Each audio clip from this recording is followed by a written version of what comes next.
दोस्तों, मैं doctor Kuldeep Kumar KK sir आप सभी का बहुत बहुत स्वागत करता हूं एक नए बिंदु के साथ, एक नई कड़ी के साथ और एक बहुत ही महत्वपूर्ण कड़ी के साथ। आज की हमारी कड़ी, आज का हमारा बिंदु है क्रिया, जो हम आप लोग सामने देख रहे हैं क्रिया। तो जैसा कि निरंतर हमारी एक टेस्ट श्रृंखला चल रही है, जिसके अंतर्गत यह है हमारा 5वां टेस्ट है। इससे पहले हम वर्ण विचार पर, संज्ञा, सर्वनाम और विशेषण, इन पर हम पहले जो टेस्ट ले चुके हैं, ये क्रिया है। तो जैसा कि हम करते हैं कि किसी बिंदु पर टेस्ट लेने से पहले उस पर थोड़ा सा विचार हम कर लेते हैं, तो क्रिया पर भी थोड़ा सा विचार हम कर लेते हैं। तो क्रिया क्या है? क्रिया जो है वह किससे बना है? क्री धातु से। किससे बना है क्रिया? क्री धातु से क्रिया बना है। क्री का अर्थ होता है करना, अर्थात जहां कुछ करना पाया जाता है, जिन शब्दों से हमें करना ज्ञात हो उसे क्रिया कहते हैं। इस तरह से हम परिभाषा भी बना सकते हैं। क्रिया जिसके नाम में ही उसकी परिभाषा छिपी हुई है। क्रिया अर्थात करना, अर्थात इसको हम इस तरह से भी, इसकी परिभाषा को हम इस प्रकार भी कह सकते हैं कि जिन शब्दों से किसी काम का करना या फिर होना ज्ञात हो उन्हें हम क्रिया कहते हैं। जिन शब्दों से हमें किसी काम का करना या फिर होना ज्ञात हो उन्हें हम क्रिया कहते हैं। जिन शब्दों से हमें किसी काम का करना या होना ज्ञात हो। अब क्या है, दो शब्द आए, करना या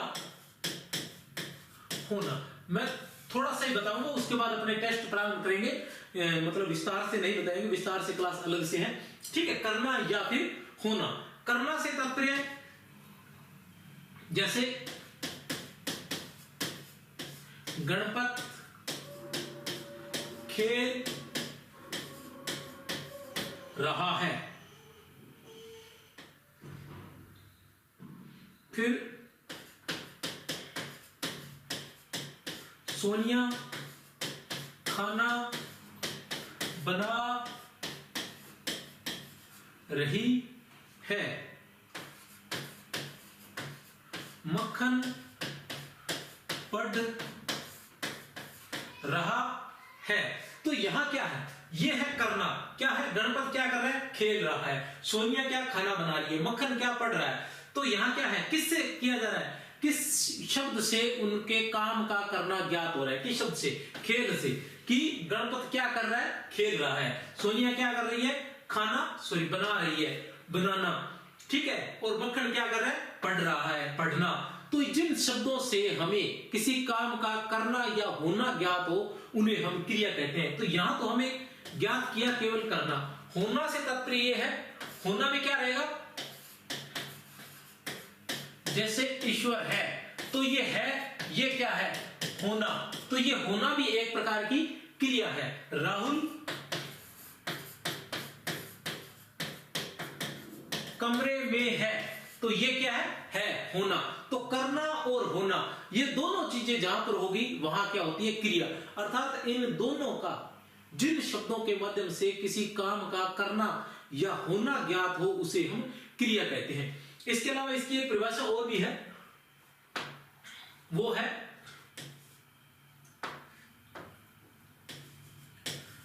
जिन विकारी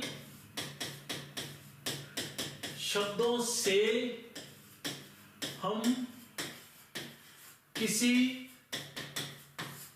वस्तु के विषय में कुछ विधान करते हैं उन्हें क्रिया कहते हैं। क्या है? जिन विकारी शब्दों से। क्रिया क्या है? अपने आप में विकारी शब्द है। सभी जानते हैं कि शब्दों को दो भागों में बांटा गया है, विकारी और अविकारी।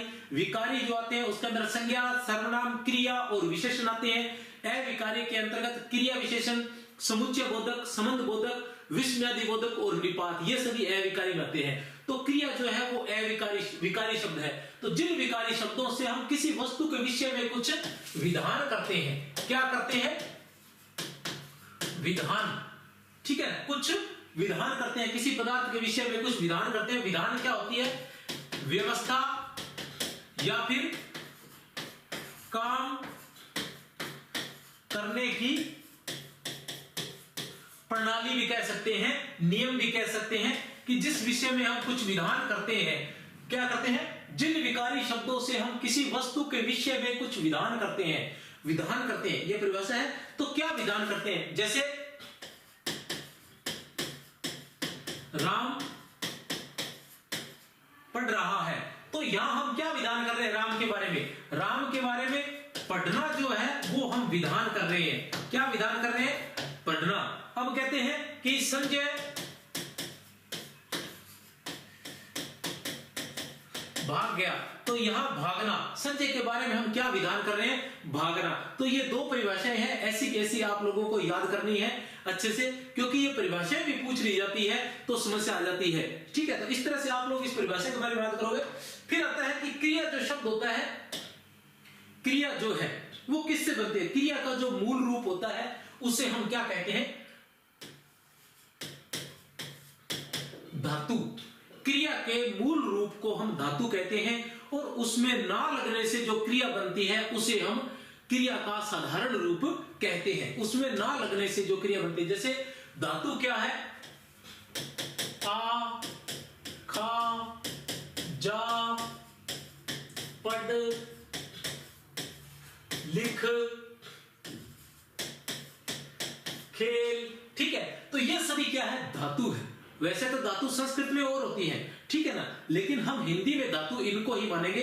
और इनमें जब हम ना जोड़ देते हैं, किसका? ना प्रत्यय जोड़ देते हैं, तो साधारण क्रिया बनती है। क्रिया का साधारण रूप उसे माना जाता है। आ के साथ आना, खा के साथ खाना, जा के साथ जाना, पढ़ के साथ पढ़ना, लिख के साथ लिखना, खेल के साथ खेलना। तो ये क्या हो गया? क्रिया का साधारण रूप हो गया। अब हम देखते हैं क्रिया के भेद। क्रिया के भेद बस थोड़ा सा और बताएंगे, बिल्कुल आसान सा तरीका है। क्रिया के भेद है, वैसे तो बहुत सारे भेद है, अलग अलग जो विद्वान है उन्होंने अलग अलग मान रखे हैं, बहुत सारे मान रखे हैं, लेकिन मुख्य रूप से हम लोगों को क्या करना चाहिए कि उन सभी भेदों को देखते हुए उनकी विशेषता याद कर लेनी चाहिए, क्योंकि आरपीएससी वालों का ध्यान नहीं है वो कहां से कौन सा प्रश्न उठा ले। तो कम से कम उसके बारे में हमें ये परिभाषा तो ज्ञात होनी चाहिए कि ये वास्तव में कौन सी क्रिया है। उस नाम से अनभिज्ञ नहीं होनी चाहिए, क्योंकि अभी द्वितीय सैन्य अध्यापक परीक्षा के अंदर जो प्रश्न पूछा गया है वह भी इसी प्रकार का है, उसमें केवल परिभाषा ही दी गई है। मैं आपको बता देना चाहता हूं क्या प्रश्न है वो। वह प्रश्न है, उसमें पूछा गया प्रेरणार्थक क्रिया के संबंध में कौन सा कथन गलत है। प्रेरणार्थक क्रिया के संबंध में कौन सा कथन गलत है। अब देखो क्या कहा गया कि मूल धातु के जिस विकृत रूप से क्रिया के व्यापार में कर्ता पर किसी की प्रेरणा समझी जाती है उसे प्रेरणार्थ क्रिया कहते हैं। अब देखो कितनी कठिन परिभाषा है, आसानी से साधारणतः तो बच्चे के समझ में नहीं आएगी, तो इसलिए परिभाषाएं भी समझने के साथ साथ उदाहरणों को याद करने के साथ साथ याद से तात्पर्य उदाहरणों को समझने के साथ साथ हमें उसकी परिभाषा का भी ज्ञान होना चाहिए। क्या है? मूल धातु के जिस विकृत रूप से, मूल धातु के जिस विकृत रूप से। अब मूल धातु क्या है? जैसे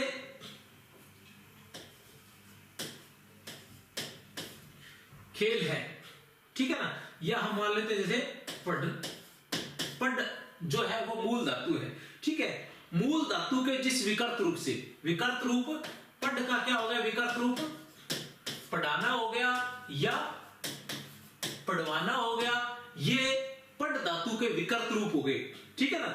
मूल धातु के जिस विकृत रूप से क्रिया के व्यापार में कर्ता पर किसी की प्रेरणा समझी जाती है, कर्ता पर किसी की प्रेरणा, जो कर रहा है उसमें किसी की प्रेरणा समझी जाती है। तो प्रेरणा क्रिया कोई समस्या नहीं है। प्रेरणार्थक इसके बारे में मैं बताता हूं। फिर है प्रेरणा समझी जाती है पढ़वाना, जैसे पढ़वाना बना।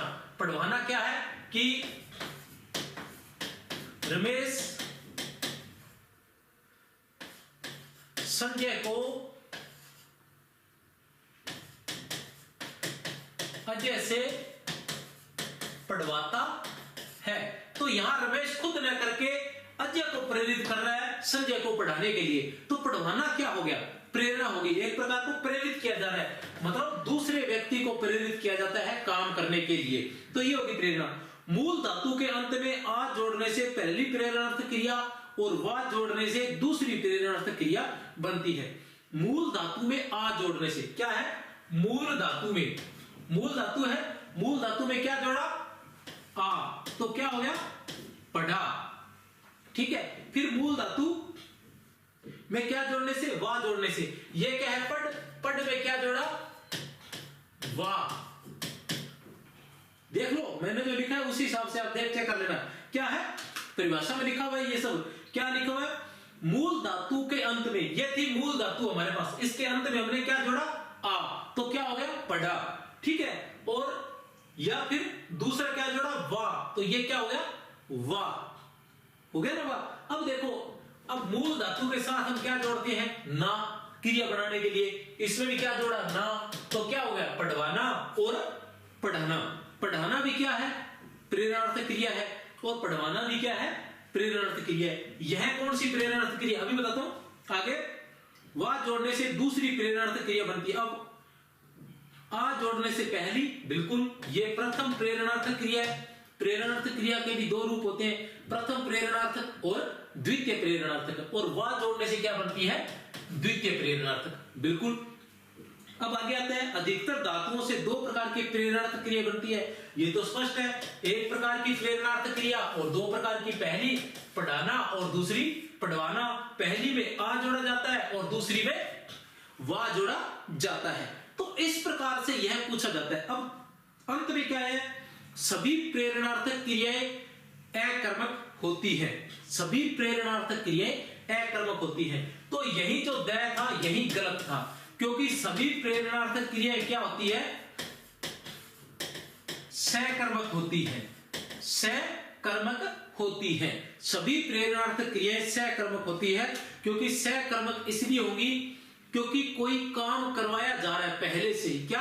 कोई काम करवाया जा रहा है। किससे करवाया जा रहा है? किसी और से करवाया जा रहा है। किसी और से करवाया जा रहा है तो फिर कर्म होगा ही होगा, फिर कर्म होगा ही होगा। क्योंकि अकर्मक क्रियाओं में क्या होता है? कर्म नहीं होता। अकर्मक क्रियाओं में क्या होता है? कर्म नहीं होता। उसमें अकर्मक क्रियाओं में कर्म नहीं होता है, सकर्मक क्रियाओं में कर्म होता है। तो जो प्रेरणार्थ क्रियाएं हैं वो सभी क्या रहेगी? सकर्मक रहेगी, क्योंकि उनमें क्या रहता है? कर्म रहता है। तो अब क्या है? रमेश संजय से, संजय को अजय से, तो किसको? संजय को। तो संजय क्या है? यहां कर्म है। संजय को क्या है? कर्म है। उसी तरह राधा पुस्तक पढ़वाती है, तो पुस्तक क्या है? यहां कर्म है। तो हमें कर्म तो होगा ही होगा प्रेरणार्थ क्रिया में। और ये ऐसा कैसा हमारी किताब में भी लिखा हुआ है, अलग से लाइन देकर, अंडरलाइन करके, एक चकोर बनाकर, जो प्रारंभ में हमने क्या है सूत्र के माध्यम से अपनी किताब को बांटा हुआ है कि प्रत्येक बिंदु को, व्याकरण का जो प्रत्येक बिंदु है उसको पहले पृष्ठ पर चार्ट के माध्यम से बताया गया है कि एक ही पृष्ठ या बड़ा बिंदु है तो एक ही पृष्ठ में आप उसकी परिभाषाएं, उसके उदाहरण, उसके भेद, सब कुछ एक ही पृष्ठ में, एक ही नजर में देख लेते हैं। तो उसमें अलग से कॉलम बनाकर ये दिया हुआ है। तो चलते हैं, हम क्रिया के भेद की बात कर रहे थे। क्रिया का भेद बड़ी आसानी से बता देंगे हम आपको। क्रिया के भेद ज्यादा लंबा नहीं खींचने वाले हैं। क्रिया के भेद की बात करते हैं तो क्रिया के भेद मूल रूप से एक तो आता है अर्थ या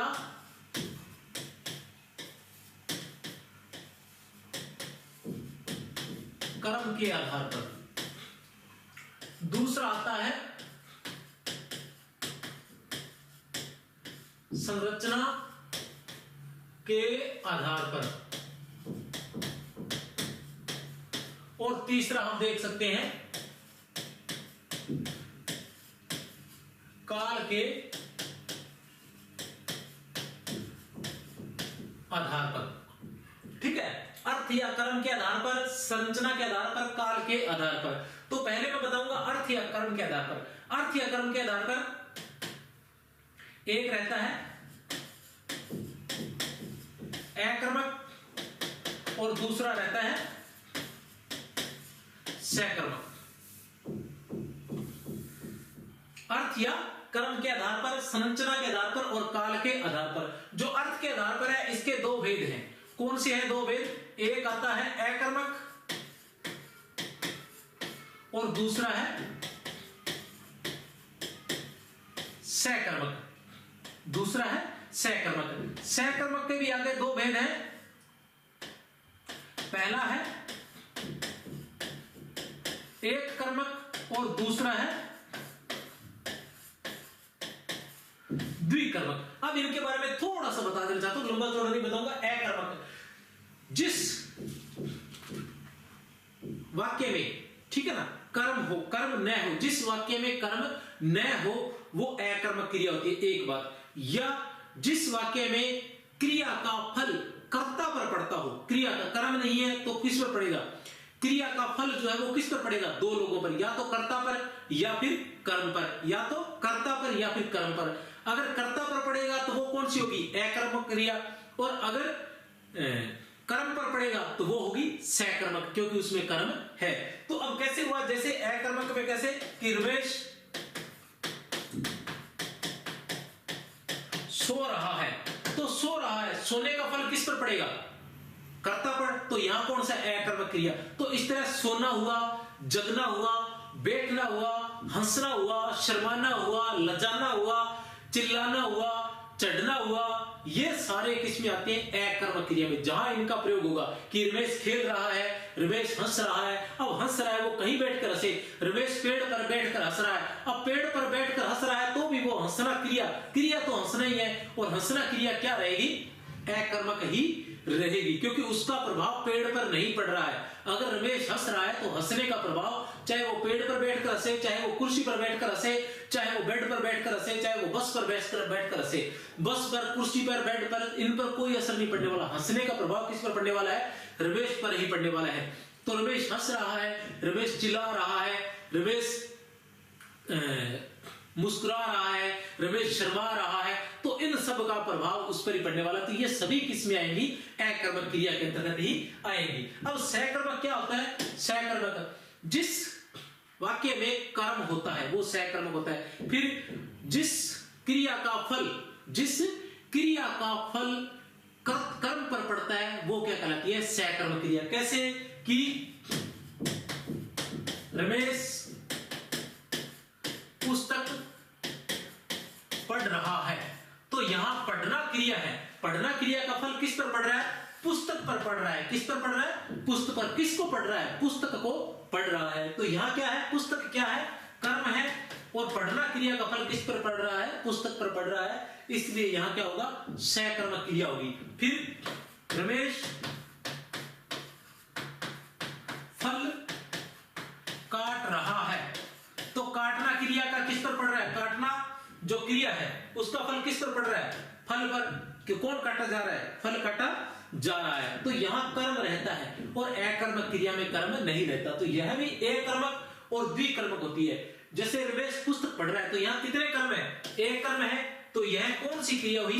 एक कर्मक क्रिया हुई। कौन सी क्रिया हुई? एक कर्मक क्रिया।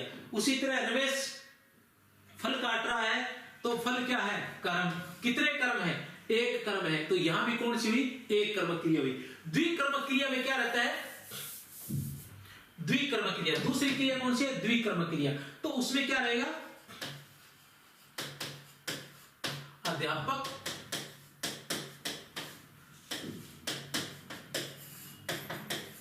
छात्रों को पुस्तक पढ़ा रहे हैं। अध्यापक छात्रों को पुस्तक पढ़ा रहे हैं। अब यहां क्या होगा? अध्यापक क्या है? कर्ता है। छात्र क्या है? कर्म है। पुस्तक क्या है? कर्म है। पढ़ाना क्या है? क्रिया है। रहे हैं क्या है? सहायक क्रिया है। ठीक है। तो यहां क्या हुआ? कितने कर्म है? दो कर्म है। तो यहां कौन सा आएगा? द्विकर्मक। द्विकर्मक क्रिया में भी हमें एक बात याद रखनी है क्या याद रखना है कि द्विकर्मक क्रिया के अंदर जो प्रथम कर्म होता है वह होता है प्राणीवाचक। प्रथम कर्म जो होता है वह होता है प्राणीवाचक, जैसे छात्र प्राणीवाचक जिनमें जान है, और दूसरा होता है पुस्तक, तो वो क्या होता है अप्राणीवाचक होता है। दूसरा होता है अप्राणीवाचक। जैसे हम देखें कि संजय अजय को कार सिखा रहा है, संजय अजय को कार सिखा रहा है, तो संजय अजय क्या है प्राणीवाचक, और कार क्या है अप्राणीवाचक। दो कर्म हुए। एक उदाहरण और बता देता हूं इस तरह से, चलो और नहीं बताएंगे, बस अभी हम टेस्ट प्रारंभ करते हैं। संरचना के आधार पर, काल के आधार पर 3 भेद होते हैं। कौन कौन से? भूतकाल, लिख देता हूं बता दें,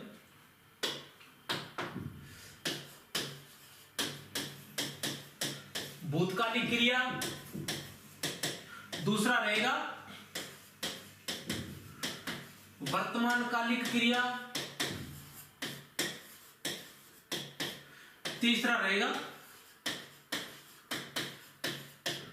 भविष्यकालिक क्रिया। अब ये कैसे रहेगी? भूतकालिक क्रिया कि रमेश पढ़ रहा था, भूतकालिक क्रिया। वर्तमानिक क्रिया रमेश पढ़ रहा है, वर्तमानकालिक क्रिया। भविष्यकालीन क्रिया रमेश पढ़ेगा, तो ये हो गया भविष्यकालीन क्रिया। अब आता है संरचना के आधार पे। संरचना के आधार पे कितने भेद होते हैं?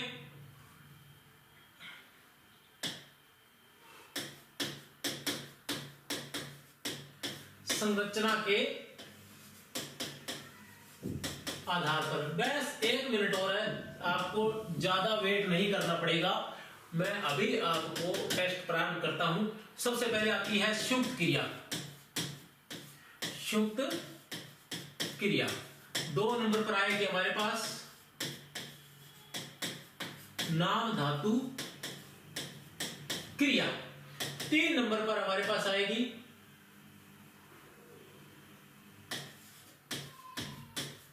कृदंत क्रिया। 4 नंबर पर हमारे पास आएगी पूर्णकालिक, पूर्वकालिक या तात्कालिक क्रिया। और 5 नंबर पर हमारे पास आएगी प्रेरणार्थ क्रिया।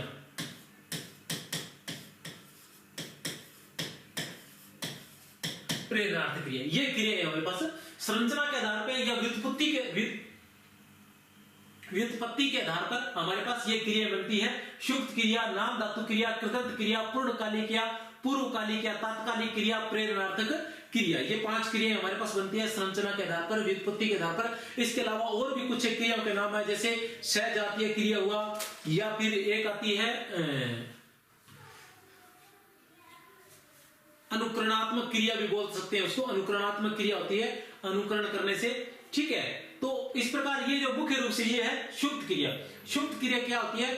जिसमें 2 या 2 से अधिक भिन्न क्रियाएं आती है, उसे संयुक्त क्रिया बोलते हैं। 2 या 2 से अधिक भिन्न क्रियाएं आती हैं। कैसे आती है भिन्न क्रियाएं? इसका उदाहरण बताता हूं मैं। भिन्न क्रियाएं कैसे आती है? 2 या 2 से अधिक, जैसे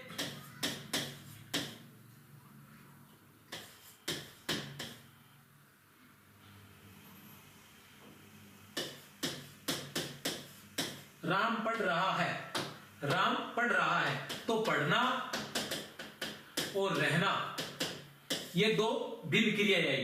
रहन, पढ़ना और रहना और होना भी बोल सकते हो आप, ठीक है ना। ये 2-3 भिन्न क्रियाएं आ गई, तो यहां क्या हुआ?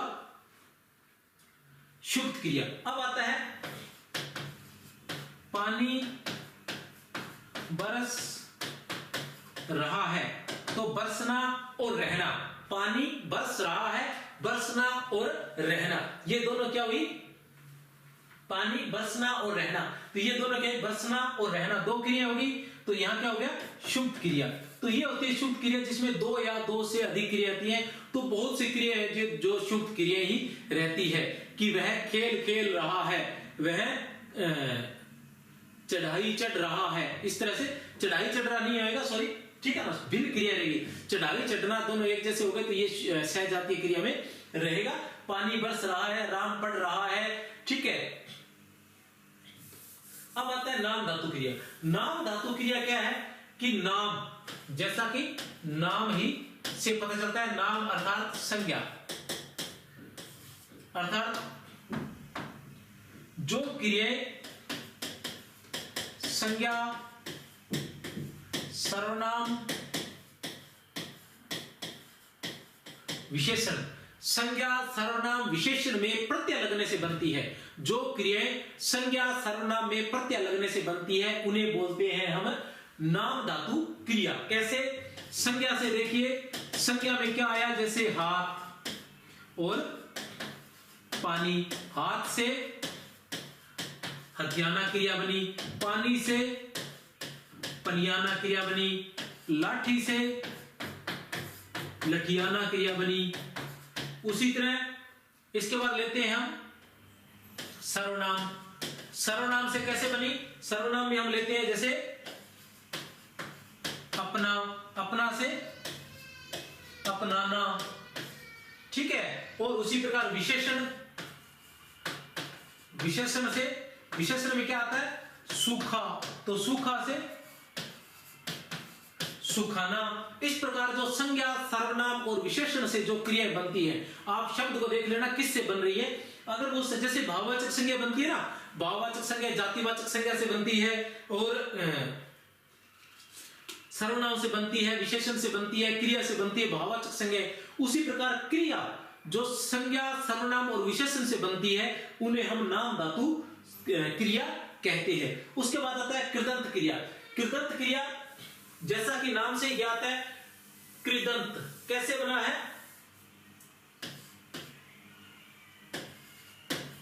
कृत और अंत, कृत और अंत मिलकर बने हैं कृदंत क्रिया। कृत और अंत मिलकर बने हैं कृदंत क्रिया। तो ये क्रियाएं जो होती हैं, इन क्रियाएं, कृत मतलब करना, अर्थात जो क्रिया से, क्रिया शब्द से जो क्रिया बनती है उनको कृदंत क्रिया कहते हैं। जैसे चल से चलना और पढ़ से पढ़ना, ये क्रियाएं जो होती हैं, ये क्रियाएं अंत में नहीं आती है, ये मध्य में ही प्रयोग होती है। उसके बाद पूर्णकालिक क्रिया या पूर्वकालिक क्रिया, तात्कालिक क्रिया। अब पूर्णकालिक और पूर्वकालिक ये तो एक जैसी होती है। इनका उदाहरण क्या है? इनमें क्या होता है, मुख्य रूप से कर या के का प्रयोग होता है, कर या के का प्रयोग होता है। कैसे? राम खाकर नहाने चला गया। राम खाकर नहाने चला गया, किसका प्रयोग होगा? कर का।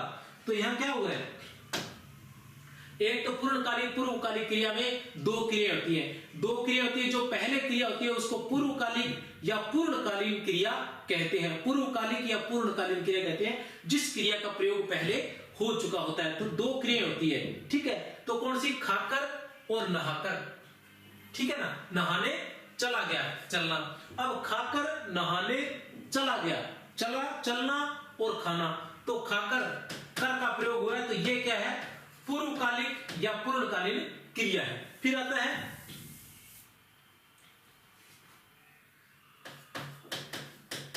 संजय नहाकर खेलने गया, ठीक है ना। तो नहाकर, जैसे ही कर का प्रयोग होगा तो वहां कौन सा होगा? कर का प्रयोग होते ही वहां कौन सी होगी? कर का या के का। के का कैसे हो गया? विजय नहाके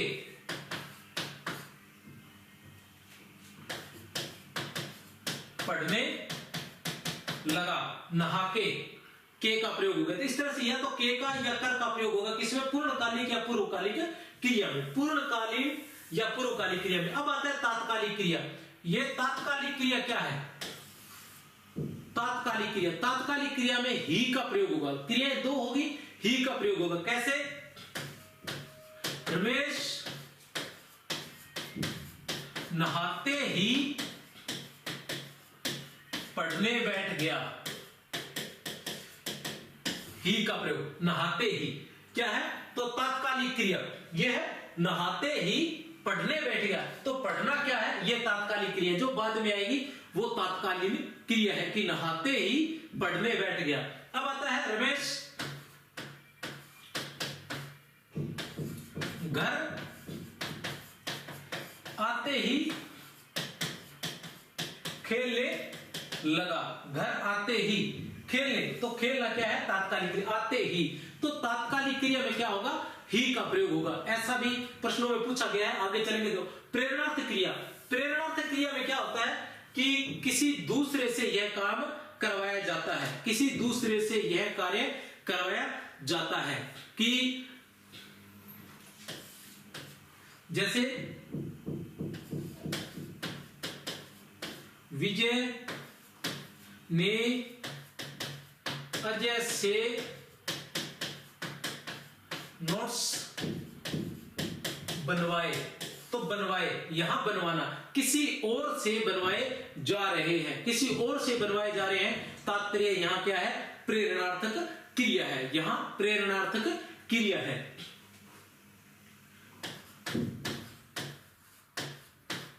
पंडित जी भक्तों को गीता सुना रहे हैं। ठीक है, पंडित जी भक्तों को गीता सुना रहे हैं, तो यहां सुना रहे हैं, यहां भी क्या होगा, प्रेरणार्थ क्रिया। मतलब ये एक प्रकार की प्रेरणा, प्रेरित किया जा रहा है, मतलब किसी और के माध्यम से। जो सुनने वाले हैं वो खुद पढ़ने की बजाय उनसे काम करवा रहे हैं, किससे, पंडित जी से काम करवा रहे हैं। तो ये रहेगी प्रेरणार्थ क्रिया। प्रेरणार्थ क्रिया में क्या है, किसी और से काम करवाया जाता है। और इसमें किस प्रकार की, दो प्रकार की क्रिया होती है, प्रथम प्रेरणार्थक और द्वितीय प्रेरणार्थक। प्रथम प्रेरणार्थक में केवल आता है जैसे पढ़ाना, और दूसरे में आता है पढ़वाना। प्रथम पढ़वाना, एक होता है स्वयं पढ़ाना, स्वयं पढ़ा रहे हैं। जैसे मान लो गुरुजी बच्चों को पढ़ा रहे हैं, गुरुजी बच्चों को पढ़ाना चाहते हैं या पढ़ा रहे हैं, तो वो क्या आएगा, प्रथम प्रेरणा। द्वितीय पढ़वाते हैं, गुरुजी बच्चों को पाठ पढ़वाते हैं, तो दूसरे से काम करवा रहे हैं, तो पढ़वाते क्या आ जाएगा, द्वितीय प्रेरणार्थ क्रिया आ जाएगा। तो ये थे मूल रूप से क्रिया के भेद। चलो चलते हैं प्रश्न उत्तर पर। बहुत बहुत शुभकामनाएं आप सभी को कि आप अच्छे से टेस्ट दे पाएंगे। इसके अंतर्गत हम लोगों ने जो पूर्व परीक्षा में पूछे गए प्रश्न हैं उनको भी शामिल किया है, वो अंत में किए गए हैं, उनके बारे में भी आपको विस्तार से बताएंगे कि कौन सी परीक्षा से किस प्रश्न को लिया गया है। सबसे पहला था, जिन शब्दों से किसी काम का होना या करना ज्ञात हो उन्हें कहते हैं। जिन शब्दों से किसी काम का होना या करना ज्ञात हो, विशेषण क्रिया या अवयव, तो क्या कहते हैं उन्हें, क्रिया कहते हैं। क्या कहते हैं उन्हें, क्रिया कहते हैं। किसी काम का होना मतलब ईश्वर है, इसके बारे में पहले मैं बता चुका हूं आपको, अब पुनः बताने की आवश्यकता नहीं है। क्रिया के भेद किस आधार पर किए जाते हैं, क्रिया के भेद किस आधार पर किए जाते हैं, ए बै से या फिर दै, ए बै से या फिर दै, तो सभी के आधार पर। कर्म के आधार पर भी किए जाते हैं, संरचना के आधार पर भी और काल के आधार पर।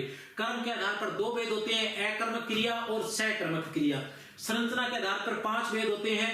सबसे पहले आता है शुभ क्रिया, फिर आता है नाम धातु क्रिया, फिर कृदंत क्रिया, फिर पूर्णकालिक, तात्कालिक या पूर्वकालिक क्रिया, या फिर प्रेरणार्थ क्रिया। इस तरह से 5 भेद होते हैं संरचना के आधार पर। काल के आधार पर 3 भेद होते हैं, भूतकालीन क्रिया और वर्तमानकालीन क्रिया और भविष्यकालीन क्रिया। प्रश्न संख्या 3, क्रिया का प्रयोग कहां और कैसे और किस प्रकार किया जा रहा है। क्रिया का प्रयोग कहां, कैसे और किस प्रकार किया जा रहा है के आधार पर किए जाने वाले भेद कहलाते हैं। ए बै से या फिर दै, तो किस आधार पर किया जा रहा है, बै, संरचना के आधार पर। कहां किया जा रहा है, उसकी संरचना कैसी है और किस प्रकार है, उसकी संरचना कहां, कैसे और किस प्रकार है, तो संरचना के आधार पर। कर्म के आधार पर तो कर्म है या नहीं, अर्थ के आधार पर। कर्म के आधार पर तो कर्म है या नहीं के आधार पर। काल के आधार पर होती है, कब की जा रही है। संरचना के आधार पर क्रिया के कितने भेद होते हैं, संरचना के आधार पर क्रिया के कितने भेद होते हैं? ए बै से या फिर द, ए बै से या फिर द, तो क्या होगा? बै। 5। वैसे ये जरूरी नहीं है 5 ही हो, और भी हो सकते हैं, तो आप लोगों ने ध्यान रखने। वैसे मुख्य रूप से मैं तो आप लोगों को 5 ही पढ़ा रहा हूं। कौन कौन सा एक बार पुनः आपको याद करवा देता हूं, बार बार हालांकि पहले बता चुका हूं। तो पहले संरचना के आधार पर क्रिया के भेद होते हैं। 1 नंबर पर आता है शुद्ध क्रिया, दूसरी है नाम धातु क्रिया, तीसरी है कृदंत क्रिया, चौथी है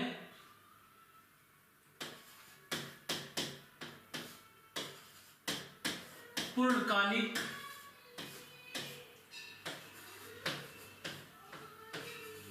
पूर्वकालिक या तात्कालीन क्रिया, तात्कालिक क्रिया, और 5वीं है प्रेरणार्थक क्रिया।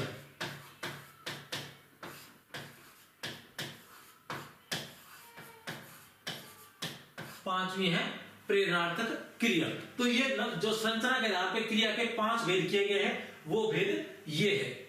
उसके बाद हम देखते हैं काल के आधार पर क्रिया के कितने भेद होते हैं। काल के आधार पर ए बै से या फिर द, तो द उपयुक्त सभी।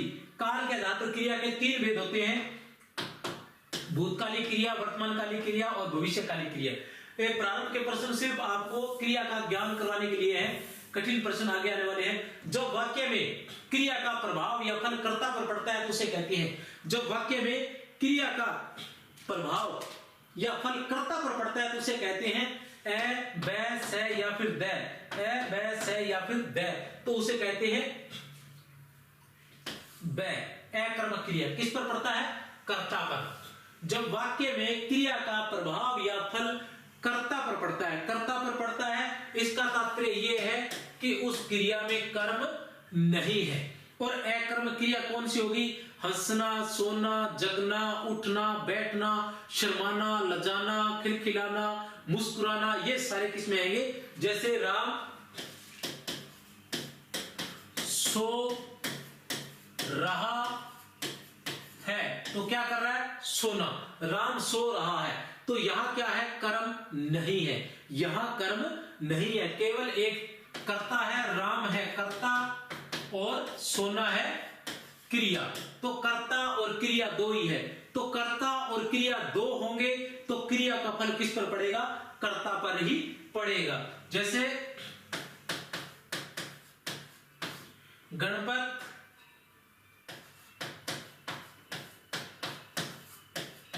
बैठा है, तो गणपत क्या है? कर्ता है, और बैठना क्या है? क्रिया। तो यहां क्रिया का फल किस पर पड़ेगा? कर्ता पर ही पड़ेगा। तो यहां क्या है? अकर्मक क्रिया है। जब वाक्य में क्रिया का प्रभाव या फल कर्ता पर पड़ता है तो वहां कौन सी क्रिया होती है? अकर्मक क्रिया होती है। बच्चा रोता है, इसमें कौन सी क्रिया है? ए बै से या फिर द, ए बै से या फिर द, तो कौन सी क्रिया है? बच्चा रोता है, इसमें भी अकर्मक क्रिया है, क्योंकि रोना जो है वो अकर्मक क्रिया है। बच्चा क्या है? कर्ता है, और रोना क्या है? क्रिया है, और कर्म यहां नहीं है, कर्म यहां पर नहीं है, कर्म नहीं है, तो फिर क्या होगा? क्रिया का फल किस पर पड़ेगा? कर्ता पर ही पड़ेगा।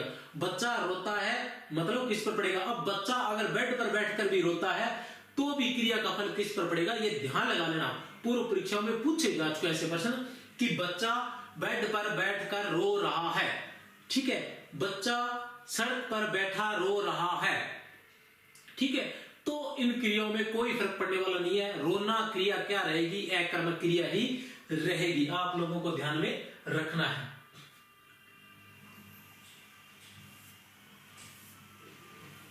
कुलदीप चित्र बना रहा है, कुलदीप चित्र बना रहा है, वाक्य में क्रिया है ए बै से या फिर द, ए बै से या फिर द, तो क्या होगा इसमें? ए बै से या फिर द, तो ए रहेगा। कैसे रहेगा ए? कुलदीप क्या है इसमें? कर्ता,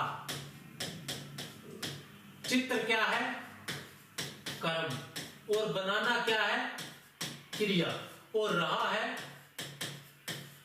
सहायक क्रिया है। ठीक है, इससे कोई तात्पर्य नहीं। कुलदीप चित्र बना रहा है, तो कुलदीप क्या है, कर्ता, और चित्र क्या है, कर्म, और बनाना क्या है, क्रिया है।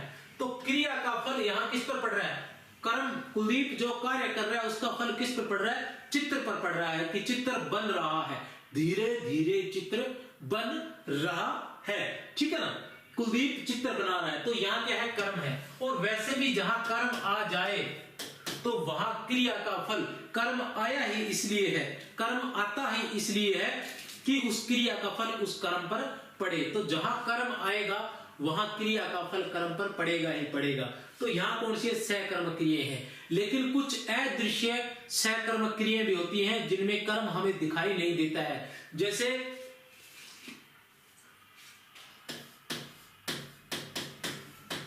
गुलाब पढ़ रहा है, गुलाब पढ़ रहा है। अब गुलाब क्या है, करता है, और पढ़ना क्या है, क्रिया है। यहां हमें कर्म दिखाई नहीं दे रहा, लेकिन यहां जो कर्म है वो अदृश्य कर्म है।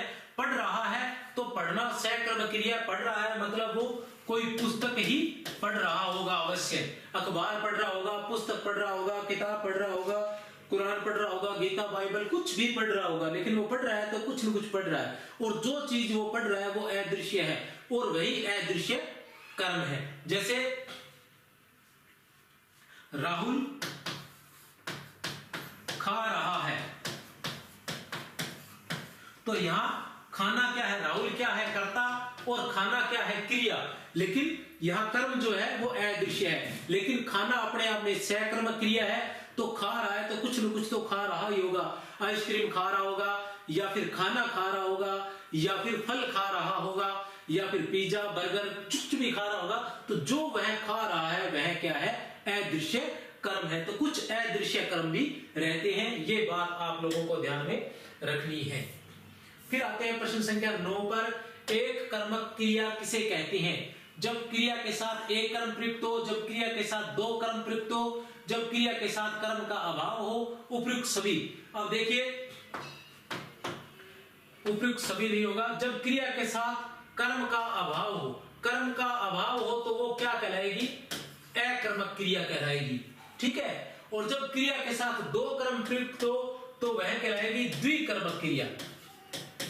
द्विकर्मक क्रिया, द्विकर्मक क्रिया किसका भेद है, सहकर्मक क्रिया का। ठीक है, जब क्रिया के साथ एक कर्म प्रयुक्त हो तब वह कहलाएगी एक कर्मक क्रिया। तो यह किसका भेद है, सहकर्मक क्रिया का भेद है। सहकर्मक क्रिया के दो भेद होते हैं, एक कर्मक और द्विकर्मक। एक कर्मक में एक ही कर्म आता है और द्विकर्मक में दो कर्म आते हैं। निम्न में अकर्मक क्रिया नहीं है, निम्न में अकर्मक क्रिया नहीं है। बहुत ही महत्वपूर्ण प्रश्न है, निम्न में अकर्मक क्रिया नहीं है, इसको आप चाहें तो याद भी कर सकते हैं। बहुत ही महत्वपूर्ण प्रश्न है, निम्न में अकर्मक क्रिया नहीं है। सोना, सोना है अकर्मक, अगर मैं सो रहा हूं तो इसका फर्क मेरे पर ही पड़ रहा है, किसी पर नहीं पड़ रहा। जगना, अगर मैं जागा तो इसका फर्क मेरे पर ही पड़ेगा और किसी पर नहीं। उठना, उठने का भी खुद पर ही फर्क पड़ेगा, यह भी अकर्मक क्रिया है। हंसना भी अकर्मक क्रिया है, रोना भी अकर्मक क्रिया है, आना भी अकर्मक क्रिया, जाना भी अकर्मक क्रिया, और नाचना भी अकर्मक क्रिया है। मैं नाचा तो फर्श पर कोई फर्क नहीं पड़ने वाला है, फर्क मुझ पर ही पड़ेगा, इसलिए नाचना भी क्या है, अकर्मक क्रिया है। देखना, देखना, अब देखना कैसे, देखना क्या, देखना कुछ न कुछ तो देख ही रहा हूं मैं। अगर मैं कुछ देख रहा हूं तो कुछ न कुछ तो देख ही रहूंगा, अगर कुछ न कुछ देख रहा हूं तो वही अदृश्य कर्म है। तो यह कौन सी क्रिया है, सकर्मक क्रिया है। सुनना, अब सुनना मतलब सुन रहा हूं तो कुछ न कुछ तो सुन रहा हूं, गाने सुन रहा हूं या कुछ किसी की आवाज सुन रहा हूं, तो क्या हुआ, सुनना। तो जो मैं सुन रहा हूं जो अदृश्य है वही क्या है, कर्म है। तो यहां कौन सा है, सकर्मक। खरीदना, खरीद रहा हूं, कुछ न कुछ खरीद रहा हूं, पुस्तकें खरीद रहा हूं, कपड़े खरीद रहा हूं, फल खरीद रहा हूं, सब्जी खरीद रहा हूं, जो कुछ भी खरीद रहा हूं वही क्या है, कर्म है। जैसे मैं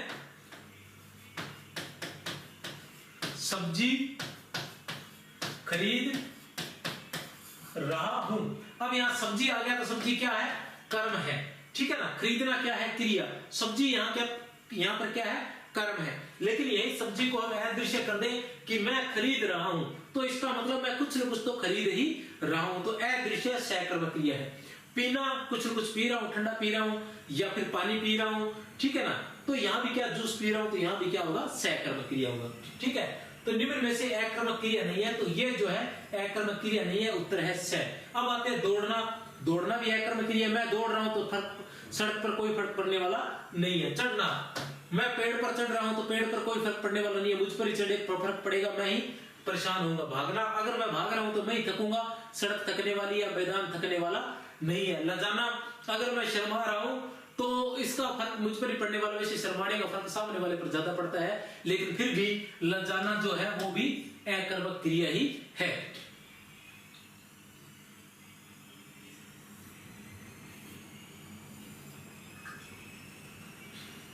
निम्न में द्विकर्मक क्रिया का उदाहरण है, बहुत ही महत्वपूर्ण। निम्न में द्विकर्मक क्रिया का उदाहरण है, हमें सिर्फ द्विकर्मक क्रिया का उदाहरण देखना है, ठीक है। कौन सा है, पहला है राजेश।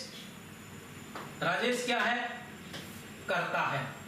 राजेश क्या है, करता है। सीता को, सीता क्या है, कर्म। राजेश सीता को गाना, गाना क्या है, ये भी कर्म है। ये वो वाला गाना नहीं, गाना, गाना क्रिया नहीं है, ये गाना जो गाते हैं हम, वो गाने को गाना। जैसे गाना समझ रहे होंगे आप, फिर भी बता देता हूं, गाना गाया, तो गाया ये क्रिया है, और गाना जो है ये क्या है, एक प्रकार की संज्ञा है। तो गाना सिखा रहा है, और ये सिखाना क्या है, क्रिया। अब क्या है, कर्ता क्रिया कर रहा है, कौन सी, सिखा रहा है, किसको, सीता को, क्या, गाना। कर्ता जो है वो दो क्रिया, दो कर्म कर रहा है। एक क्या कर रहा है, सीता को गाना सिखा रहा है, किसको सिखा रहा है, सीता को क्या सिखा रहा है, गाना सिखा रहा है। तो कितने कर्म आगे, दो कर्म आगे, तो ये कौन सा है, द्विकर्मक क्रिया का उदाहरण ये है, बिल्कुल सही है। और द्विकर्मक क्रिया की एक विशेषता रहती है कि इसमें जो प्रथम कर्म होता है वो होता है प्राणीवाचक। देखिए सीता है, इसमें प्राण है, दूसरा गाना है, इसमें प्राण नहीं है, तो प्रथम जो होता है वो प्राणीवाचक होता है कर्म, और द्वितीय कर्म जो होता है वो अप्राणीवाचक रहता है। अब आता है दूसरा, अध्यापक। क्या है अध्यापक, कर्ता। बच्चों को क्या है, कर्म। हिंदी, ये भी क्या है, कर्म। पढ़ाना क्या है, क्रिया। तो अध्यापक बच्चों को हिंदी पढ़ा रहे हैं, हिंदी पढ़ा रहे हैं, बच्चा, अध्यापक बच्चों को हिंदी पढ़ा रहे हैं। यहां भी कितने कर्म है, दो कर्म है, इसलिए यह भी द्विकर्मक क्रिया है, यह भी द्विकर्मक क्रिया है। अब कैसे है द्विकर्मक क्रिया, क्योंकि दो कर्म आए हैं, दो कर्म आए हैं, तो वो मैंने बताया था, पहला कर्म क्या है, प्राणीवाचक है, और दूसरा कर्म क्या है, अप्राणीवाचक है। फिर आते हैं तीसरा, डॉक्टर मरीजों को अस्पताल दिखा रहे हैं। पहला डॉक्टर क्या है, कर्ता, मरीज क्या है, कर्म, अस्पताल क्या है, कर्म, दिखाना क्या है, क्रिया।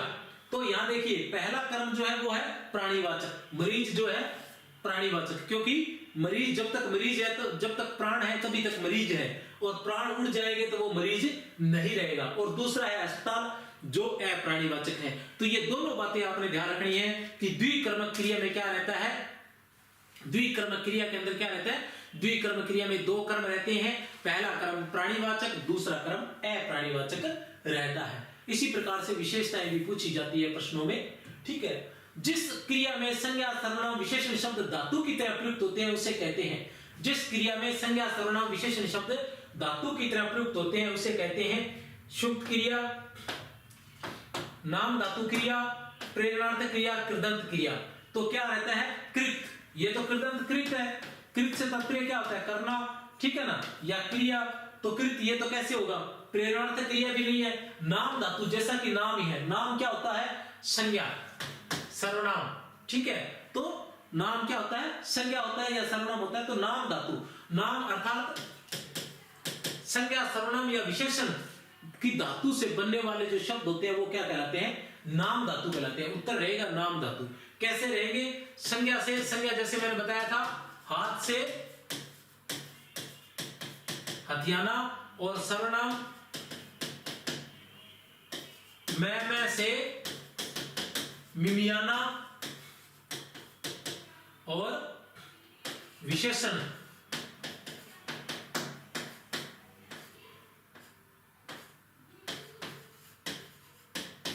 सूखा से सुखाना, रथ संज्ञा के अंदर रंग से रंगाना। तो इस तरह से मोटा से विशेषण में मुटाना, इस प्रकार संज्ञा से जो क्रिया बनती है, संज्ञा सर्वनाम और विशेषण से जो क्रिया बनती है उन्हें नाम धातु क्रिया कहते हैं। यह क्रिया का संरचना के आधार पर भेद के अंतर्गत आता है। निम्न में से किसमें पूर्णकालिक क्रिया का प्रयोग हुआ है? हमें बताना है कि पूर्णकालिक क्रिया का प्रयोग किसमें हुआ है। किसका? पूर्णकालिक क्रिया का प्रयोग किसमें हुआ है? देखते हैं पहला उदाहरण क्या कहता है। पहला उदाहरण, बलवीर खेल कर पढ़ने बैठेगा। बलवीर जो है वो खेल कर पढ़ने बैठेगा। ठीक है, बलवीर क्या है? करता है। बलवीर क्या है? करता है। और खेल कर क्या है? क्रिया है। और पढ़ना क्या है? यह भी क्रिया है। बलवीर खेल कर पढ़ने बैठेगा। तो खेल कर, तो दो क्रिया आई है। तो इसके अंदर जो पहले क्रिया आएगी वो क्या कहलाएगी? पूर्वकालिक या पूर्णकालिक क्रिया कहलाएगी, जो पहले आएगी। और पूर्वकालिक क्रिया की विशेषता रहती है कि उसमें या तो के लगा होता है और या फिर कर लगा होता है। आप ध्यान लगा लेना, पूर्णकालिक या पूर्वकालिक क्रिया। कुछ विद्वानों ने पूर्णकालिक माना है और कुछ विद्वानों ने पूर्वकालिक माना है। तो मैंने दोनों ही शब्दों का प्रयोग कर लिया। ठीक है, खेल कर, तो कर के का या करना, खेल के पढ़ने बैठेगा या खेल कर पढ़ने बैठेगा। के का या कर का प्रयोग होता है, हमें ध्यान रखना है। कुलसन करता है पढ़कर क्रिया, और सोना भी क्रिया, दो क्रियाएं हैं। तो जो पहले क्रिया आती है वह क्या कहलाती है? पूर्वकालिक। और इसकी बहुत ही साधारण सी वो है पहचान है कि पढ़कर, कर का प्रयोग। गरिमा नहाकर पूजा करने लगी। पूजा करना, करना क्रिया है। तो नहाकर जो पहले आएगी वो क्या रहेगी? पूर्वकालिक क्रिया रहेगी। तो उपयुक्त सभी, ये सभी जो उदाहरण है एक पंथ दो का होते हैं कि आपको ज्यादा सीखने को मिलता है और उदाहरण भी ज्यादा मिलते हैं। इस प्रकार मैंने ऐसे प्रश्नों का निर्माण किया जिससे आप लोगों का जो उसके बारे में ज्ञान है वो बढ़ सके, मतलब आप उस विषय के बारे में, क्रिया के बारे में ज्यादा से ज्यादा जान सके, परिभाषा से लेकर उसकी छोटी सी छोटी बात को। और प्रत्येक जो हमारे टेस्ट है वो प्रश्नों को इस तरह से शुरू किया गया है कि प्रारंभ के जो प्रश्न है लगभग 20 या 30 प्रश्न रहते हैं, तो उनमें से आधे जो प्रश्न रहते हैं वो रहते हैं उस विषय को, उस बिंदु को समझने के लिए। बड़े ही आसान प्रश्न रहते हैं जो उस बिंदु को समझने के लिए होते हैं। फिर धीरे धीरे उदाहरणों के माध्यम से समझाया जाता है और अंत में कठिन प्रश्न लिए जाते हैं। पानी बरसने लगा, इस पद में किस क्रिया का प्रयोग हुआ है? पानी बरसने लगा, ए बैस है या फिर दै, ए बैस है या फिर दै। तो किस क्रिया का प्रयोग हुआ है यहां? शुभ क्रिया का। किस क्रिया का प्रयोग हुआ है? शुभ क्रिया का। कैसे हुआ है? पानी बरसना और लगना, पानी बरसना और लगना, दो क्रिया हुई है, बरसना और लगना, दो क्रियाएं, दोनों अलग अलग। शुभ क्रिया किसे कहते हैं? जहां दो या दो से अधिक भिन्न क्रियाएं एक साथ आती हैं। जहां दो या दो से अधिक भिन्न क्रियाएं एक साथ आती हैं उन्हें क्या कहते हैं? हम शुभ क्रिया कहते हैं। और जहां एक जैसी क्रिया आती है, हालांकि मुझे तो ऐसा लगता नहीं है, लेकिन बहुत सी किताबों में एक नाम और भी दिया हुआ है जिसका नाम है सहजातीय क्रियाएं। और किसी की तो मानने वाला नहीं हूं मैं, लेकिन जो गुरु कामता प्रसाद गुरु जी हैं उनकी जो व्याकरण की पुस्तक है उसमें सहजातीय क्रिया दिया हुआ है। तो सहजातीय क्रिया भी पढ़ लेते हैं। सहजातीय क्रिया, सहजातीय क्रिया में क्या है कि एक जैसी क्रिया आती है कि राजाओं ने लड़ाइयां लड़ी। तो लड़ाइयां लड़ी, लड़ाइयां लड़ी, तो ये क्या हो जाती है सहजातीय क्रिया। दो क्रिया एक साथ आई है तो दोनों क्या हो गया सहजातीय क्रिया।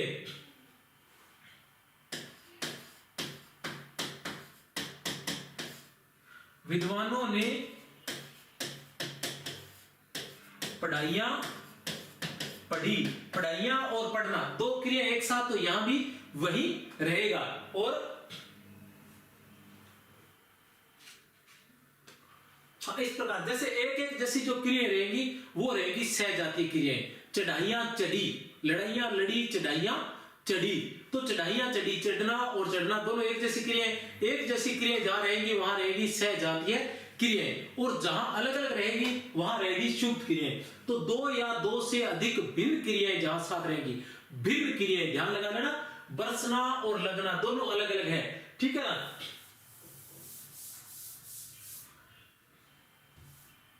बरसना और चढ़ना दोनों अलग अलग क्रियाएं हैं, तो इस तरह से क्या रहेगा दो भिन्न क्रिया, दो या दो से अधिक क्रियाएं भी आ सकती है।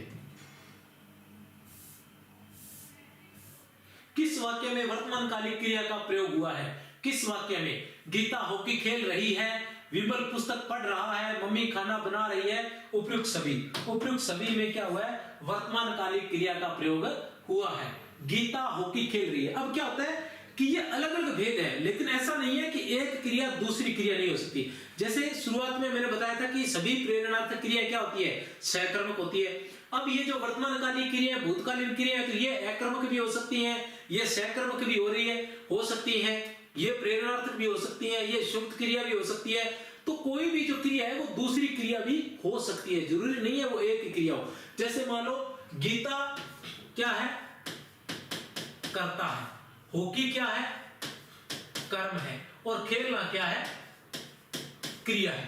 तो यहां क्या आया है कर्म आया है। कर्म आया है तो ये कौन सी क्रिया है सहकर्मक क्रिया है।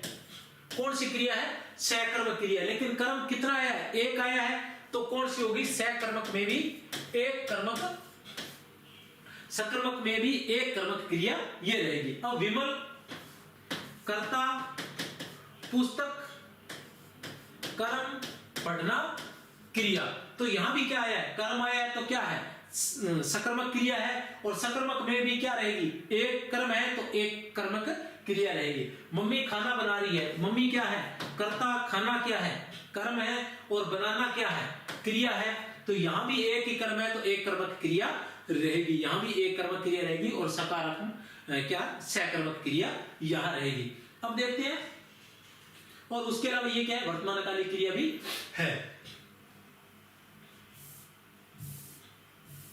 अध्यापक छात्रों को भूगोल पढ़ा रहे हैं, इस वाक्य में किस क्रिया का प्रयोग हुआ है? अध्यापक छात्रों को भूगोल पढ़ा रहे हैं, एक कर्मक, द्विकर्मक, शुद्ध क्रिया या कोई नहीं। देखते हैं अध्यापक कर्ता, अध्यापक क्या है करता है, छात्रों को, तो छात्र क्या है कर्म है, भूगोल क्या है यह भी कर्म है, पढ़ाना क्या है क्रिया है। तो पहली बात तो ये क्या हुआ सहकर्मक क्रिया हुआ। पहले तो ये क्या हुआ सहकर्मक क्रिया हुआ। अब सहकर्मक क्रिया में भी सकर्मक क्रिया भी बोल सकते हैं आप, सकर्मक क्रिया हुआ। सकर्मक क्रिया में भी क्या हुआ कितने कर्म है दो कर्म है, तो द्विकर्मक हो गया। कौन सा हो गया द्विकर्मक, तो उत्तर क्या रहा द्विकर्मक क्रिया।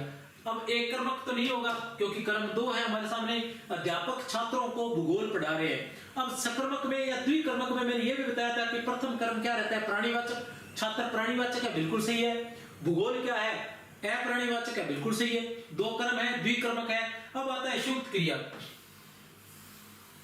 शुद्ध क्रिया जहां दो या दो से अधिक भिन्न क्रियाएं एक साथ आए वहां क्या होता है शुद्ध क्रिया होती है। अब जैसे यहां है पढ़ा रहे हैं, पढ़ा रहे हैं, पढ़ाना और रहना दो है तो ये शुद्ध क्रिया भी है, ये क्या है शुद्ध क्रिया भी है। उसके बाद कोई नहीं बस ठीक है। असंगत युग्म छांटिए, असंगत युग्म छांटिए, अकर्मक और सकर्मक। बंधना, बंधना क्या है? अकर्मक है, कोई समस्या नहीं है। और बांधना क्या है? सकर्मक, किसी को बांधा जा रहा है, बंधना, अपने आप बंधना, ठीक है, ये सही है। फाड़ना और फटना, फाड़ना क्या है? किसी चीज को फाड़ना, मतलब हमारे पास कोई चीज है और जो चीज हमारे पास है जिसको हम फाड़ रहे हैं वह क्या है? कर्म है, कर्म है। तो फाड़ना अकर्मक नहीं हो सकती, इसलिए यही असंगत युग्म है। फिर आता है दिखना, दिखने में कोई समस्या नहीं है, मैं दिख रहा हूं, किसी और की जरूरत नहीं है, मैं दिख ही रहा हूं तुम्हें, तो ये क्या है? अकर्मक है। और देखना, देखना मतलब मैं तुम्हें देख, तुम मुझे देख रहे हो, इसका मतलब कोई न कोई वहां है, तो ये क्या हुआ? कर्म हुआ, तो ये सकर्मक है, कोई समस्या नहीं है।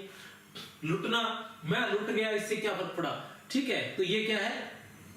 मतलब लुट गया मतलब न्यौछावर हो जाना, तो ये क्या है? अकर्मक है, क्योंकि मेरे पर फर्क पड़ा, किसी पर कोई फर्क नहीं पड़ा। लेकिन लूटना, जब मैंने किसी को लूट लिया तो उस पर फर्क पड़ा, और जिस पर फर्क पड़ा वही क्या हुआ? कर्म हुआ। 18 पूर्वकालिक क्रिया, पूर्वकालिक क्रिया का उदाहरण है। यह प्रश्न जो है, अब प्रश्न आगे हैं, वो ऐसे प्रश्न पूछे जाएंगे अब जो पहले की परीक्षाओं में पूछे जा चुके हैं। तो आप इनसे, वैसे तो सभी प्रश्न है जो ऐसे ही बनाए गए हैं, पहले परीक्षाओं में कैसे प्रश्न पूछे जाते हैं वैसे ही बनाए जाते हैं, लेकिन फिर भी आपको लगता है कि परीक्षाओं में न जाने कहीं कोई संशय रह जाता है, तो आपको बता दे जाता हूं कि ये प्रश्न जो है पहले पटवार परीक्षा में पूछा जा चुका है, इसको हम विस्तार से देख लेंगे। पूर्वकालिक क्रिया का उदाहरण है, पूर्वकालिक क्रिया का उदाहरण है, बड़ा ही आसान तरीके से हम इसको समझेंगे। विजय पानी पीकर दौड़ने चला गया। विजय कर्ता, पानी कर्म, पीकर क्रिया, दौड़ना क्रिया, ठीक है। तो क्या हुआ? कर्ता जो है कर्म करके क्या करने चला गया? दौड़ने चला गया, दौड़ने चला गया। तो क्रिया कितनी है? 2 क्रियाएं हैं। और क्रिया का, पूर्वकालिक क्रिया का हमने एक साधारण सा बात समझी थी कि पूर्वकालिक क्रिया में क्या होता है? कर लगा होता है और या के लगा होता है, ये 2 बातें उसमें रहती है पूर्वकालिक क्रिया में। इसमें क्या लगा हुआ है? कर लगा हुआ है। तो जो पहले क्रिया आती है उसको पूर्वकालिक क्रिया बोलते हैं। तो यह उदाहरण बिल्कुल सही है कि विजय पानी पीकर दौड़ने चला गया, यही पूर्वकालिक क्रिया का उदाहरण है। अब देखते हैं दूसरा उदाहरण। दिनेश लड़कियों को पढ़ाता है। दिनेश क्या है? दिनेश कर्ता, और ये क्या है? पानी क्या था? कर्म था। कितना कर्म था? एक कर्म था। तो सकर्मक क्रिया, सकर्मक क्रिया भी थी और एक कर्मक क्रिया भी था। यह वाक्य जो है एक कर्मक क्रिया भी गया था, ठीक है ना। दिनेश क्या है? कर्ता, लड़कियां क्या है? कर्म, और पढ़ाना क्या है? क्रिया। तो ये क्या रहेगा? यह भी सकर्मक क्रिया, सकर्मक क्रिया रहेगा, क्योंकि इसमें कर्म है और एक कर्मक रहेगा, क्योंकि एक ही कर्म हो रहा है यहां, ठीक है।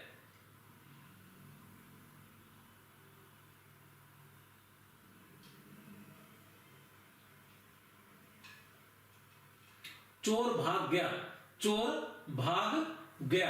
अब भागना क्या है? चोर क्या है? कर्ता, और भागना क्या है? क्रिया।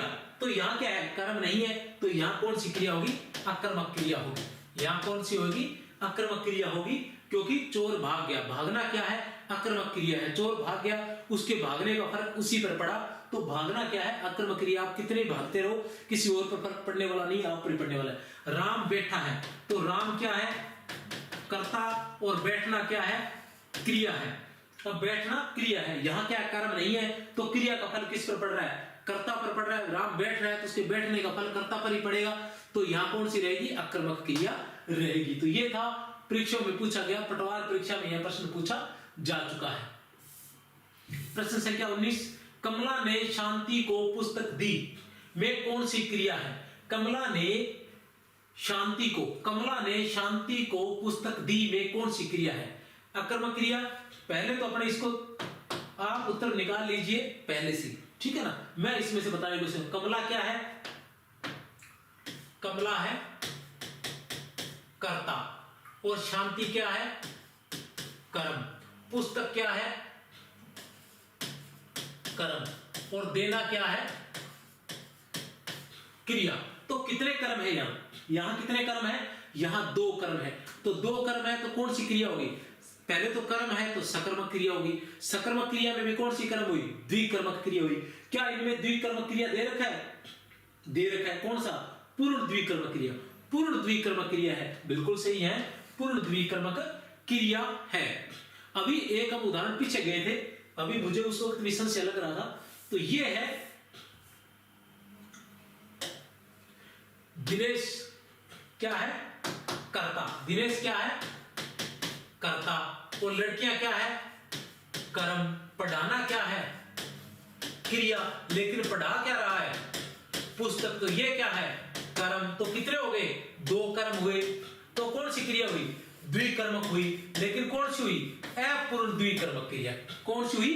अपूर्ण द्विकर्मक क्रिया। क्योंकि जो द्विकर्मक क्रिया है उसके दोनों कर्म पूर्ण नहीं थे, लेकिन एक कर्म जो था वो अदृश्य था, इसलिए अपूर्ण द्विकर्मक क्रिया हुई। और यहां कौन सी है? पूर्ण द्विकर्मक क्रिया है। अब इसमें उदाहरण क्या दे रखे हैं? अकर्मक क्रिया। अकर्मक क्रिया तो कैसे होगी? जब दो कर्म दे रखे हैं, शांति और पुस्तक, तो अकर्मक क्रिया कैसे हो सकती है? नहीं है, गलत है। भविष्यकालीन क्रिया, कमला ने शांति को पुस्तक दी, तो भविष्यकालीन नहीं है, यहां कौन सी है? भूतकालीन क्रिया है। कौन सी क्रिया है ये? भूतकालीन क्रिया। दी मतलब दे चुका है, भूतकालीन क्रिया। शुद्ध क्रिया, शुद्ध क्रिया भी नहीं है। कैसे नहीं है शुद्ध क्रिया? क्योंकि एक ही क्रिया है, दी, देना, केवल एक ही क्रिया है, देना। तो यहां कौन सी है? एक क्रिया है, तो शुद्ध क्रिया कैसे हो सकती है? शुद्ध क्रिया में तो क्या होती है? दो या दो से अधिक दीर्घ क्रिया एक साथ होती है। यहां क्रिया क्या है? एक है, तो शुद्ध क्रिया भी नहीं है। अतः उत्तर सिर्फ एक ही है, पूर्ण द्विकर्मक क्रिया। और पूर्ण द्विकर्मक क्रिया की एक और विशेष बात है, आपको प्रश्नों के माध्यम से ही याद करवा के छोड़ूंगा। नाम मेरा के सर है। शांति क्या है? शांति क्या है? कर्म है। पुस्तक क्या है? कर्म है। तो पहला कर्म क्या होता है? प्राणीवाचक। और दूसरा कर्म क्या होता है? अप्राणीवाचक। देखिए प्राणी और अप्राणी, कितने भी उदाहरण ले लीजिए, द्विकर्मक में प्राणी और अप्राणी ही आएगा। कोई वाक्य ही गलत लिख दिया जाए तो मुझे ध्यान नहीं। और यह प्रश्न भी पहले, यह प्रश्न भी पूछा जा चुका है, पटवार परीक्षा में ही यह प्रश्न पूछा जा चुका है। अब देखते हैं प्रश्न संख्या 20 क्या है? प्रश्न संख्या 20, द्विकर्मक क्रिया। द्विकर्मक क्रिया में रिक्त स्थान भरिए। द्विकर्मक क्रिया में रिक्त स्थान भरिए। द्विकर्मक क्रिया में प्रथम कर्म अप्राणीवाचक होता है और द्वितीय कर्म प्राणीवाचक होता है। बार बार बता रहा हूं, देखो वैसा ही प्रश्न आ गया और यह प्रश्न परीक्षा में पूछा जा चुका है। कौन सी परीक्षा में पूछा जा चुका है यह भी मैं बता देता हूं आप लोगों को।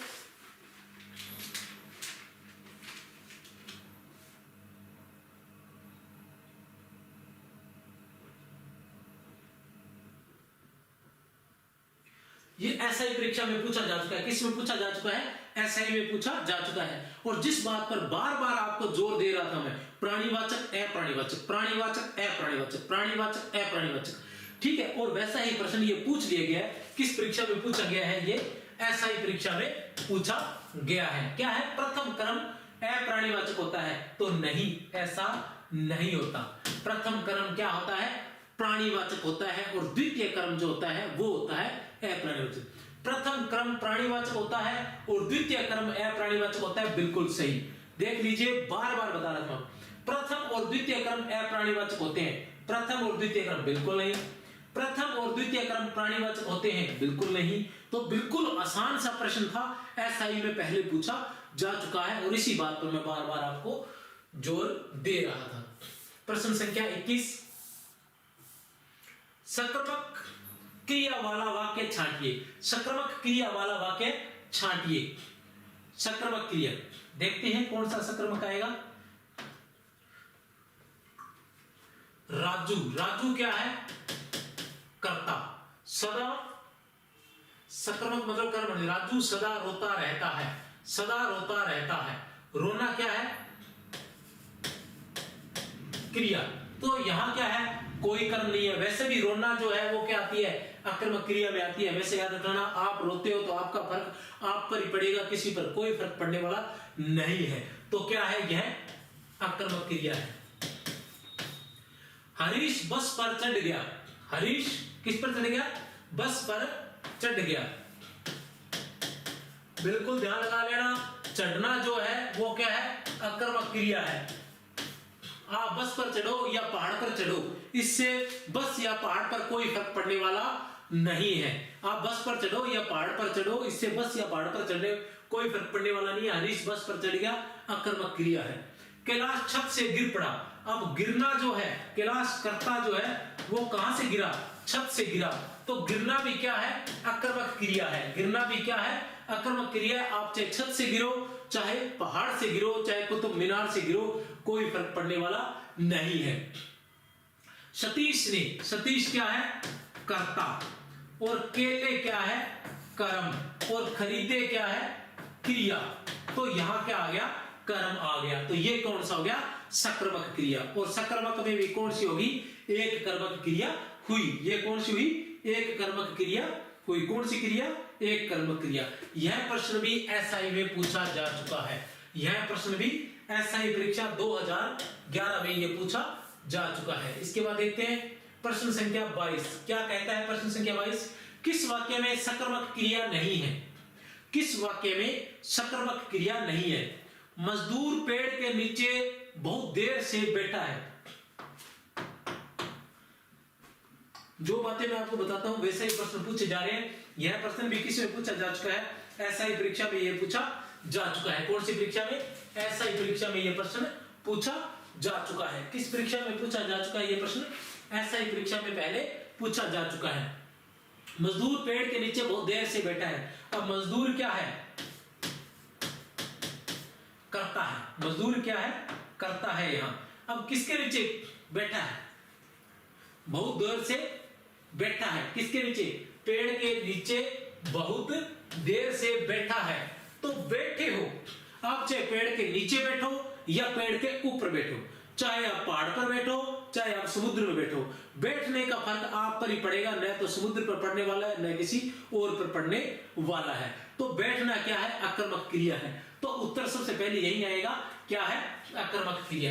ए क्रिया नहीं है, सकर्मक क्रिया नहीं है। तो किसमें, पहले में नहीं है बैठना। अब दूसरा देखो, किसान। किसान क्या है, कर्ता। हल, हल क्या है, कर्म। खेत जोत रहा है, खेत, ये भी कर्म। और जोत क्या है, क्रिया। ठीक है ना। किसान करता है जो हल से खेत जोत रहा है। तो हल क्या है, कर्म, और खेत क्या है, कर्म, और जोतना क्या है, क्रिया। तो ये कौन सी है, सकर्मक क्रिया है। कौन सी सकर्मक क्रिया, दो आए हैं इसलिए। अच्छा, हल से, ठीक है, हल से नहीं, कर्म नहीं रहेगा, ये खेत कर्म रहेगा। खेत जो है वो कर्म है। ठीक है, यहां भी पता चल गया, क्योंकि हल क्या है, प्राणीवाचक नहीं है। क्योंकि द्विकर्मक क्रिया में क्या रहेगा, पहला प्राणीवाचक ही रहेगा। खेत क्या है, कर्म है। तो क्या है, खेत जोत रहा है, खेत जोत रहा है। तो कौन सा, एक कर्मक क्रिया रहेगा। मोहन बाजार से फल खरीद रहा है। मोहन क्या है, कर्ता, और फल क्या है, कर्म, और खरीदना क्या है, क्रिया। तो क्या खरीद रहा है, फल खरीद रहा है। तो एक कर्मक क्रिया, सकर्मक क्रिया होगी। तीन छात्र पुस्तकालय में पढ़ रहे हैं। तीन छात्र, तीन छात्र क्या है, छात्र क्या है, कर्म। तीन क्या है, विशेषण है। कौन सा है, संख्यावाचक विशेषण। तीन क्या है, विशेषण है। कौन सा है, संख्यावाचक विशेषण। और पुस्तकालय में पढ़ना क्या है, क्रिया।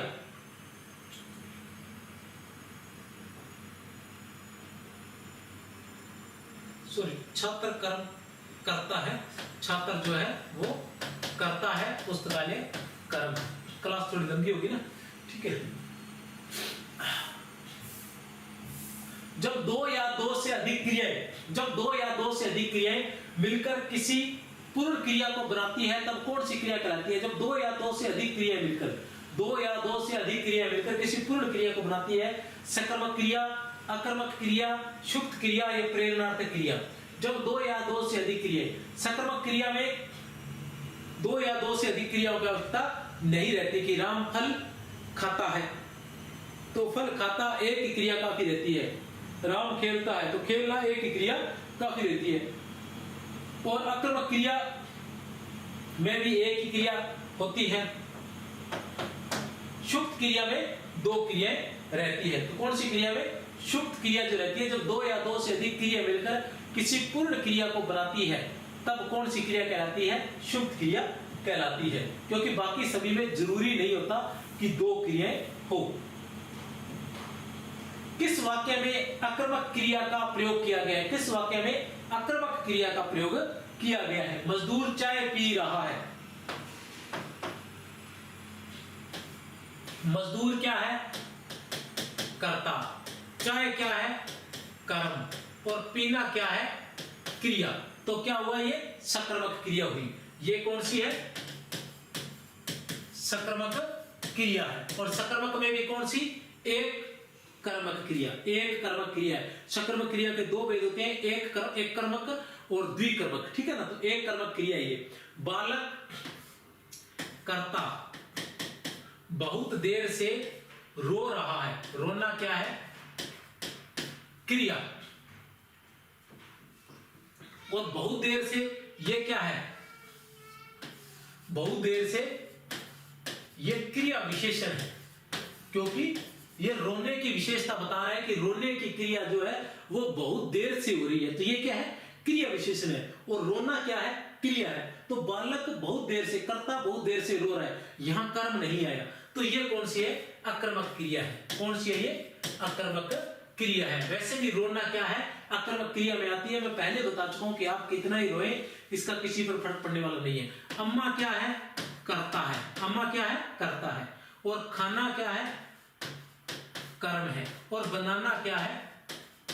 क्रिया है। तो एक कर्म है, तो यहां क्या है? सकर्मक। और सकर्मक में भी एक कर्मक। रमेश करता। पुस्तक क्या है? कर्म।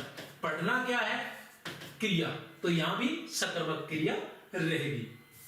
प्रश्न संख्या 25, किस वाक्य में पूर्णकालिक क्रिया का प्रयोग किया गया है? ये सभी जो प्रश्न है ये किसी न किसी परीक्षा में पूछे हुए प्रश्न ही बनाए गए, या तो एसआई परीक्षा में, या द्वितीय श्रेणी अध्यापक परीक्षा में, या फिर फर्स्ट ग्रेड परीक्षा में। ये सभी जो अभी प्रश्न मैं पूछ रहा हूं बाद वाले, लगभग 18-19 प्रश्नों के बाद जब से बताने लगा हूं तब से ये सभी किसी न किसी परीक्षा में पूछे जा चुके हैं।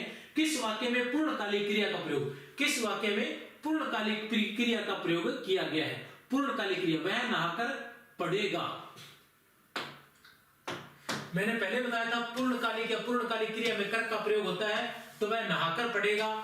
बिल्कुल ए ही उत्तर है। 25 का क्या है? ए ही उत्तर है। अब रेलगाड़ी स्टेशन पर पहुंच चुकी है। रेलगाड़ी स्टेशन पर पहुंच चुकी थी। रेलगाड़ी भूतकालीन क्रिया है। रेलगाड़ी स्टेशन पर पहुंच चुकी थी। तो इसमें क्या है? पूर्णकालिक क्रिया नहीं है। थोड़ी देर पहले पानी बरस रहा था। थोड़ी देर पहले पानी बरस रहा था। घंटा लगते ही वह चल पड़ा। घंटा लगते ही वह चल पड़ा। पूर्णकालिक क्रिया की यही पहचान है। ठीक है, आगे चलते हैं प्रश्न संख्या 26 पर। किस वाक्य में आक्रमक क्रिया नहीं है? किस वाक्य में आक्रमक क्रिया नहीं है? किस वाक्य में आक्रमक क्रिया नहीं है? यह भी राजस्थान पुलिस में पूछा जा चुका है। बच्चा गहरी नींद में सो रहा है। सोने का कोई फर्क नहीं पड़ता, सो रहा है मतलब आक्रमक क्रिया। मजदूर छाया में सुस्ता रहा है। अब छाया में सुस्ताए, सुस्ताना जो होता है वो आक्रमक क्रिया। चाहे छाया में सुस्ताए, चाहे बेड पर सुस्ताए, और चाहे सड़क पर सुस्ताए, सुस्ताना आक्रमक क्रिया, ये आक्रमक ही रहेगी। बालक पतंग उड़ा रहा है। बालक क्या है? करता है। और पतंग क्या है? कर्म है। और उड़ाना क्या है? क्रिया। तो ये है सकर्मक क्रिया। तो नहीं, ये नहीं है। स उत्तर है। इसका उत्तर क्या है? स। दो छात्र बातें करते हुए जोर जोर से हंस रहे हैं। दो छात्र क्या है? दो क्या है? इसको विस्तार बता। दो क्या है? विशेषण है। कौन सा विशेषण है? संख्यावाचक। छात्र क्या है? करता है। क्या है? करता है। ठीक है ना। बातें क्या है?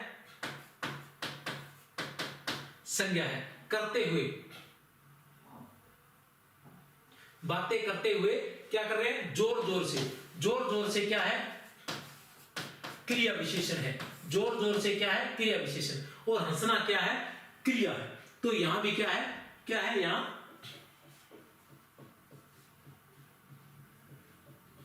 अच्छा बातें जो है वो कर्म है, क्या कर रहे हैं, कर्म, बातें जो है वो कर्म है, तो यह कौन सा है, सकर्मक क्रिया है। दो क्या है, विशेषण है, कौन सा विशेषण है, संख्यावाचक। छत्र क्या है, कर्ता है, बातें क्या है, कर्म है, करते हुए जोर जोर से क्या है, क्रिया विशेषण है, हंसना क्या है, क्रिया है, तो यहां कौन सा हुआ, सकर्मक क्रिया हुआ। तो बहुत बहुत धन्यवाद, बहुत प्रयास किया मैंने कि एक अच्छी क्लास, एक अच्छा टेस्ट आप लोगों के सामने उपस्थित कर सकूं, और आशा करता हूं कि मैं इसमें कुछ हद तक सफल भी रहा हूंगा। तो आप लोगों को बहुत बहुत शुभकामनाएं, और देखते रहिए, शेयर करते रहिए, ताकि ज्यादा से ज्यादा अच्छे से अच्छा मैटर ला सकें। और आप लोगों के साथ वादा है कि तृतीय श्रेणी अध्यापक परीक्षा या व्याकरण से संबंधित जो सभी बिंदु हैं वो यूट्यूब पर निःशुल्क ही करवाए जाएंगे, विस्तार से करवाए जाएंगे, बड़े टेस्ट, छोटे टेस्ट, हर प्रकार के टेस्ट लिए जाएंगे, और व्याकरण में एक तरह से महारत हासिल करवा दी जाएगी आपको। बहुत बहुत शुभकामनाएं। जय हिंद, जय भारत, बने रहिए।